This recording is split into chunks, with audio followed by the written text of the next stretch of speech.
Salam alaikum, Mattel. J'espère que tout le monde va bien.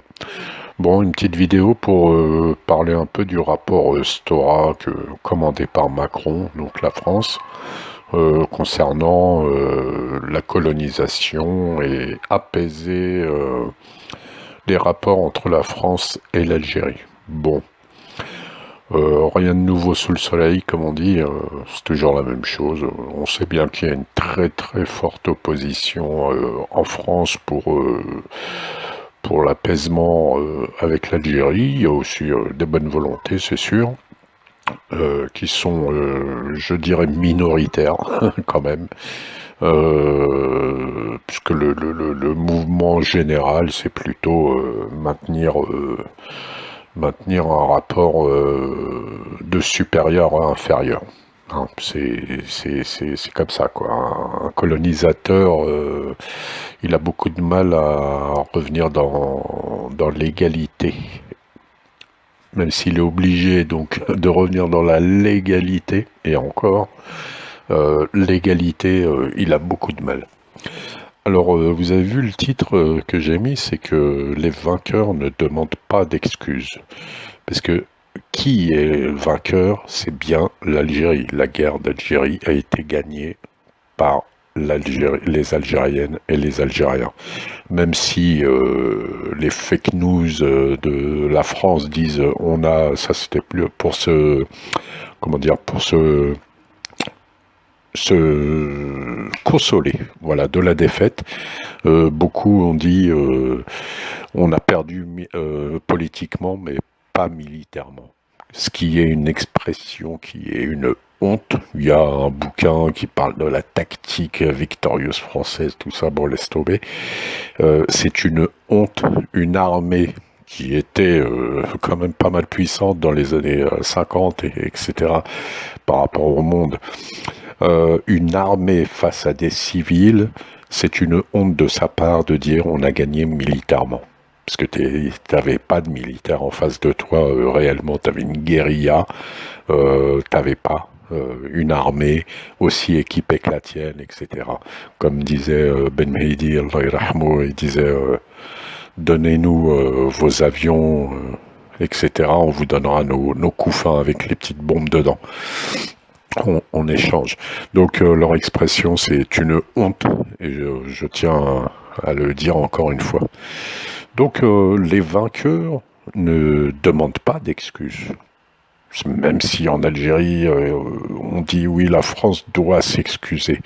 Mais moi, je pense pas qu'elle doive s'excuser. On n'en a rien à foutre qu'elle s'excuse. Parce que l'histoire, c'est les vainqueurs qui l'écrivent. Et les vaincus, ils la racontent.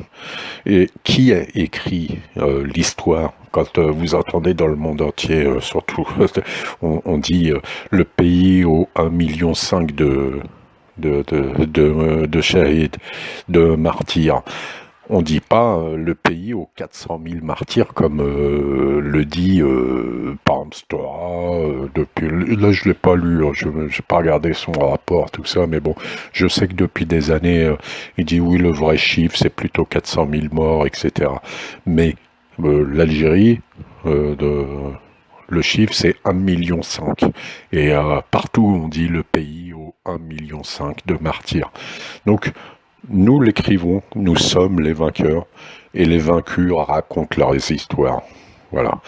Alors pourquoi la France elle n'arrive pas à présenter des excuses?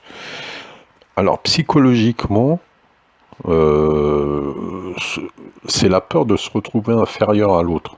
Parce que en s'excusant, on reconnaît quelque part que l'autre est supérieur à nous, ce qui est inadmissible pour un ex-colonisateur, un dominateur. Je parle pas aussi les indemnités, l'argent qu'ils auraient à verser en cas d'excuse, parce que là c'est pas de la psychologie juste de personne, c'est de la psychologie d'État, donc ça entraîne, des excuses entraînent évidemment le versement d'argent, etc. Mais principalement psychologiquement, ils ne veulent pas reconnaître que l'Algérie a été supérieure à eux. Ça c'est clair, net, précis. La deuxième raison aussi pourquoi ils ont beaucoup de mal, c'est que c'est un aveu impossible, hein, de s'excuser, parce que ça reviendrait à dire je montre des manques, j'ai des manques, alors que eux ils ont préféré faire une loi sur les bienfaits de la colonisation. Et, jamais ils parlent réellement des manques de la colonisation. Ils n'en parlent pas, ils ont beaucoup de mal, et on le sait. Et des manques, justement, il y en a, sur lesquels on pourrait appuyer. Au lieu de l'État, il devrait travailler là-dessus. Au lieu qu'il y ait des députés, etc., encore en Algérie, des voix qui demandent des excuses, on n'en a rien à faire de leurs excuses. Franchement, on n'en a rien à faire, parce que et puis même, ça va effacer quoi? Ça va rien faire changer. Des manques qu'ils ont, notamment, on peut appuyer fort sur l'histoire des essais nucléaires à Reagan. Alors il faudrait voir ce que dans les accords d'Évian, ce qui a été signé exactement. Est-ce qu'il a été signé? Oui, l'Algérie accepte des essais nucléaires et jamais ne poursuivra la France ou tout ça, ou bien est-ce qu'il n'y a pas justement cet empêchement de poursuivre la France en justice, etc. Ça, il faudrait le voir. Et appuyer là-dessus, appuyer très fort. On sait qu'en 2009, par exemple, l'ambassadeur de France, c'était Barjolet, je crois, en Algérie à l'époque, il avait dit à El Watan que la France n'exclut pas l'option de l'indemnisation des victimes. Donc, c'est que c'est tout à fait possible.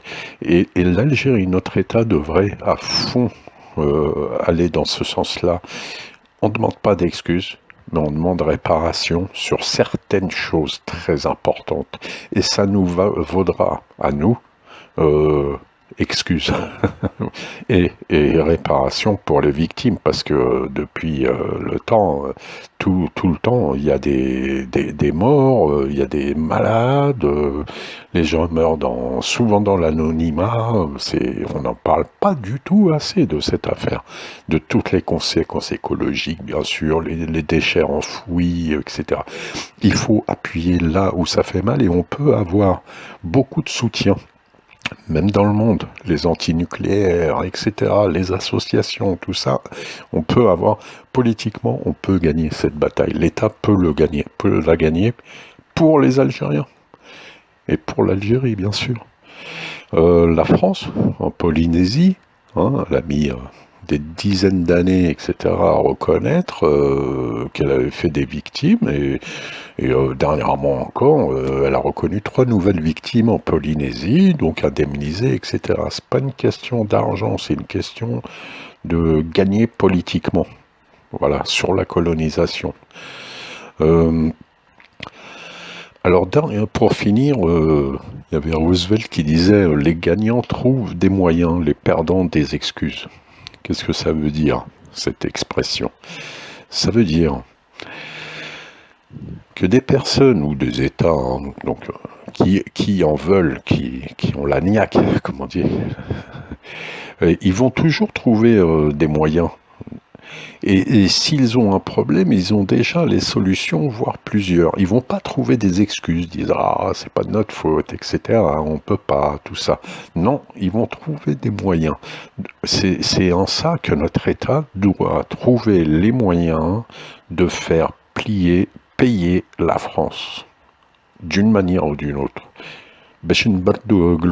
Et pour la vérité. Voilà.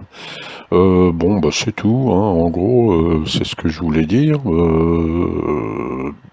Il faut continuer à dénoncer, bien sûr, les crimes. Il y a eu une journée le 8 mai, c'est depuis 2020, là, hein, depuis ce nouveau gouvernement, c'est la journée de la mémoire pour dénoncer les crimes du colonialisme. Voilà. Ça reste, cette journée mémorielle restera pour les générations futures. Donc ça, c'est pas l'interne. C'est pas du tout de la manipulation, comme ils disent beaucoup. Oui, l'État se sert de ça. Le régime, vous connaissez, hein, se sert de ça, tout ça. Il manipule le peuple. C'est pour le détourner des problèmes. Bon, on connaît. Non, c'est pour l'histoire, pour les générations futures, et ne jamais cesser de dénoncer les crimes du colonialisme. Voilà. Bon, je vous laisse 45 secondes d'un extrait de Kassamen, Nous jurons. Vous avez même les paroles traduites en français. C'est le paragraphe qui parle de la France. En France, le livre des comptes est fermé. Donc, maintenant, les comptes, elle les a rendus. Dans Kassamen, il dit pas « et l'histoire témoignera », mais vous témoignerez, nous témoignerons, Neshadou. Quand ils avaient fait cet hymne, ils disaient à la France, on va vous sortir, vous allez perdre, et vous en serez témoins. Et nous en serons tous témoins. En effet, l'histoire en est témoin. Donc voilà, je vous laisse avec ce petit extrait en guise de rappel, et puis je vous dis à bientôt. Maslama.